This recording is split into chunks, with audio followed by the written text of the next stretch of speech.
আমি জাস্ট বিরক্ত হয়ে গেছি আমার বাচ্চার উপর। আমার বাচ্চা কিছুদিন ধরে একদমই খাবার খাচ্ছে না, যা দিয়ে তাই ফেলে দেয়।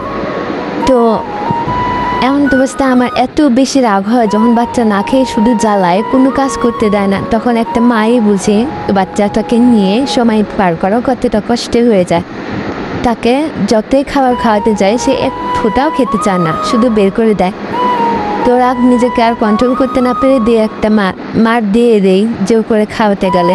কিচ্ছু করার নেই, বাচ্চা একদমই খেতে চায় না, মানে খেতেই চায় না। কি একটা বিরক্ত যে করে বাচ্চা, যখন খেতে না চায় তখন বাচ্চাকে কিভাবে খাওয়াবো, কত রকম করে এটা দেখায় ওটা দেখায়, কার্টুন দেখায়, গল্প করি, নাচানাচি করি, তাও যেন আমি বাচ্চা হয়ে যাই, একদম ক্লান্ত হয়ে যায়, তাও বাচ্চা মুখ খোলাতে পারি না খাবার খাওয়ানোর জন্য।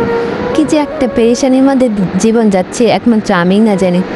বাচ্চাকে নিয়ে বাচ্চার মায়েরা কতটা পরিশ্রম করে, কিন্তু শ্বশুরবাড়ির মানুষগুলো তারপরেও বাচ্চার কিছু হলে শুধু মায়েরই দোষ দেয়। দিন শেষে সে মাটারই দোষ দেয়। কই কেউ তো বাচ্চা যখন অসুস্থ থাকে খাবার খেতে চায় না, একবার বলে না দাও বাচ্চাটাকে আমি খাবার খাওয়ানোর চেষ্টা করি।